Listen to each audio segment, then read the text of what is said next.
We often think that depression is caused by some imbalance in the brain, something that we just can't control, something that just happens to our mind and ultimately takes over us and just controls us and makes us depressed. And while this is, yeah, technically true, we don't stop to consider the root of the problem. And what I'm about to tell you is going to be something you've probably never heard before in your life. Something that will really awaken you to the source of your depression and where it comes from. With this being said, I hope you guys enjoy this video. If this video does end up helping you, then please consider just watching some of my other videos because I believe they will help you as well. And so with that being said, um, the source of depression is anxiety. Now let me explain. It's not that simple. Don't click off just yet. Feeling anxious, being overwhelmed, being worried all the time, just being occupied constantly, and so basically doing things that make you occupied and just keeping yourself busy and keeping yourself mentally fogged and mentally distant from your surroundings. So like doom scrolling or just ignoring the present moment with whatever means. It could be listening to music, although that's not a negative thing in of itself. Listening to music could take you out of the present moment, and so anything that just puts you in a state of fight or flight, or a state of being stuck in your mind 24/7, and just being in your thoughts and just being um, basically in your mind rather than in the world and in your surroundings and in life itself, and basically just putting yourself in the theoretical or the future or the past. So putting your mind in the future, the past, or just in the theoretical, which I guess could also be the future. But if you do this, this will take you out of the present moment in life. It makes you less present and less mindful and less aware and less just living, I guess, because life is to be lived in the moment, and when we don't live in the moment, it's not good for us, and doesn't allow you to really live life, and almost puts you in like a third person perspective in life, and just constantly being in third person, being in spectator mode rather than being in the present moment. This is like, this feels like you aren't even experiencing life anymore, but merely just trying to get by and survive all the time.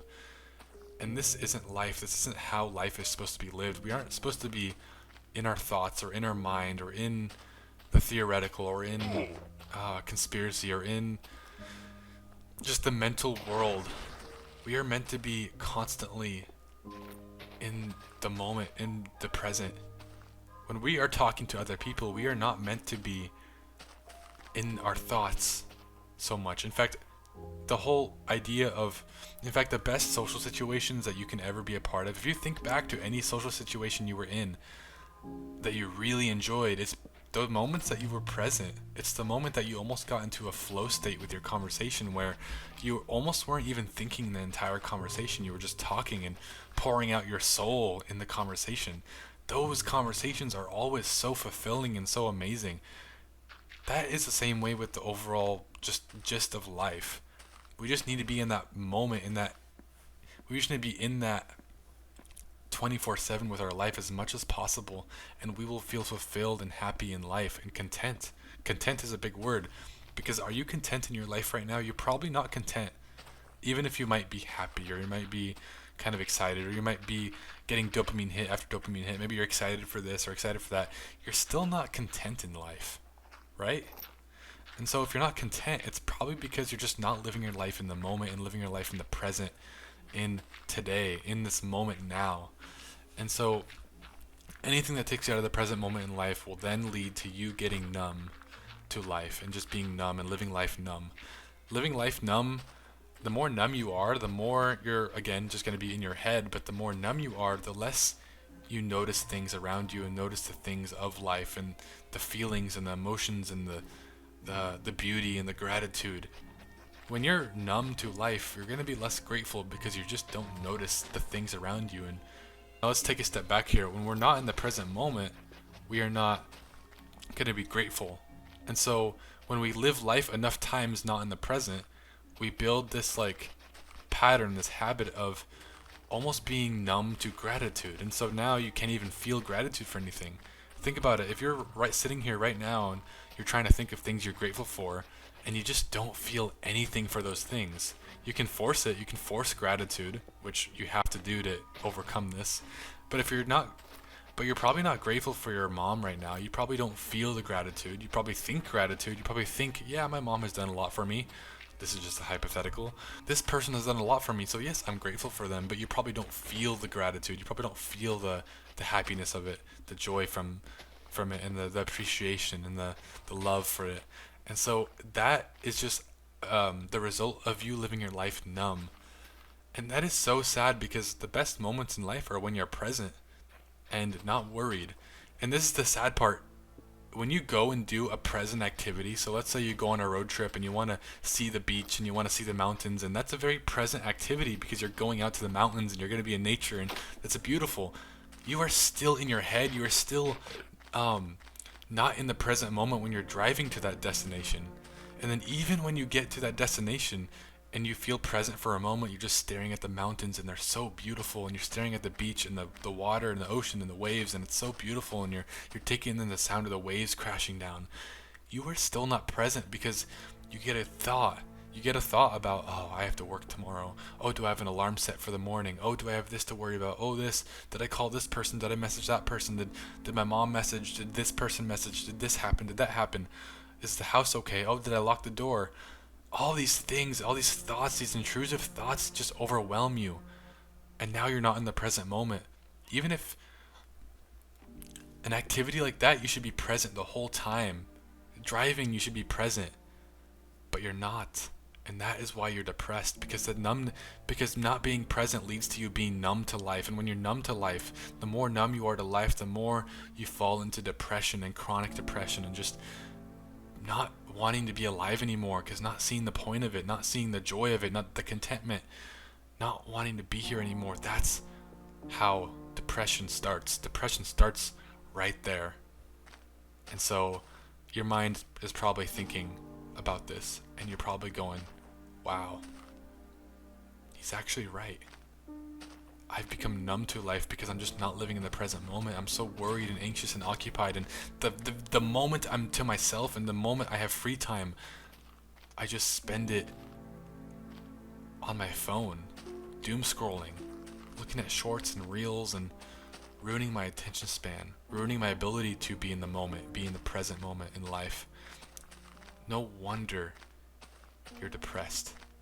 And so how do we fix this? I didn't set any, I wasn't planning on talking about how to fix this, but I do want to bring it up really briefly. There are things you can do. The number one biggest thing is meditating. And so getting in the habit of meditation or prayer, both are very important, and you can do both at the same time. You can pray and then just spend 10, 15, 20, 30 minutes in the present and just being in a meditative state of mind. And so this will help you greatly because this will train your mind back to being in the present moment. And trust me, it's going to be hard, especially if you have a bad attention span and you're really numb to life. It's going to be really hard to get into that meditative state of mind. And so it's going to be really discouraging because every time, every 30 seconds, every minute, every 10 seconds, you're going to get thoughts, distracting thoughts. And you're going to be like, wow, I just can't do this. I can't meditate. This isn't for me. I can't do this. I'm not able to do this. Don't get in that state of mind.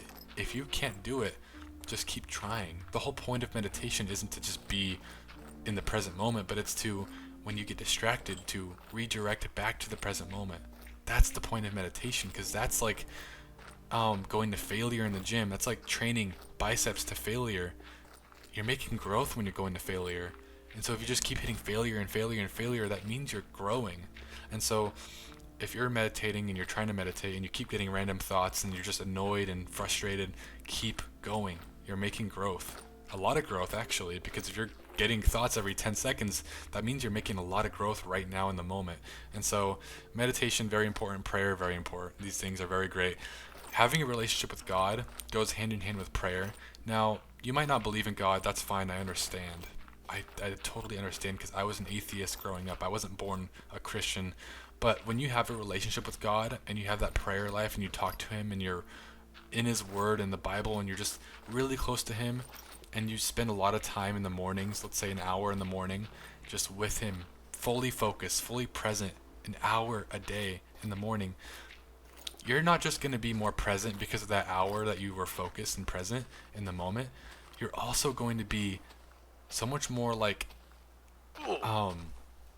you're just going to respect yourself a lot more because you have this new baseline, this objective morality that you're following, which gives you a sense of confidence in life and gives you a sense of just peace. And so when hard times come, when overwhelming things come, when responsibilities come and bills have to be paid and this happens and that happens, you're going to be able to take it a lot better because you have that relationship with our Creator. And you're going to be influenced by God and God's way of doing things rather than the ways of the world and what other people think and this and that. And then when you lose the influence of those things and those voices and those other people, that helps you be more in the present and more with God in the present moment rather than in your head worrying about other people and other things. And so hopefully that makes sense. But basically, relationship with God will help you have this objective truth and subjective just way of life, which will really, really help you. And so definitely consider that. And then just, I guess, doing more things, more activities in your life that bring you in the present moment. And so maybe it's playing a sport. When you go play basketball and you're just shooting hoops, be in the present moment. Don't be in your head, even though it's addicting. Don't listen to music that pumps you up and makes you think of daydreaming scenarios and all these things. Don't do that. Just be as much in the present as you can. Involve other people and talk to people. Have conversations with people. Train your ability to have conversations with people because that will put you in the present moment, and that is so beautiful. And yeah, just do more activities in your day that put you in the present moment. That means cutting out doom scrolling. That means cutting out video games to some extent. And then cutting out just intrusive thoughts. And so when you get intrusive thoughts, just simply, again, almost like meditation, just redirect back to the present moment and ignore those thoughts every time they come. Get in the habit of this. Don't entertain those thoughts. Just get in the habit of not entertaining those thoughts, whether they're good or bad or neutral, and that will help you get into a more meditative and just more of a mindful and present state of mind. And man, this is so beautiful because this life when you're present, your life when you're present is so much more enjoyable because you feel like you're actually like happy and content and you're just in the moment, and it's so beautiful. And so this really is like the source of depression, is not being in the present moment for your life and not being aware and not being in your life, but like almost living life like you're in spectator mode and just like you're just going through the motions. And that's not how we should be living life. And so with that being said, this video is getting long, but I love you all. I hope this video has helped you in some way. I hope it woken you up to why you're probably depressed. And yeah, just hopefully take my advice and see if it helps you, and continue watching these videos if they have helped you. And with that being said, I will see you all in the next video. Peace.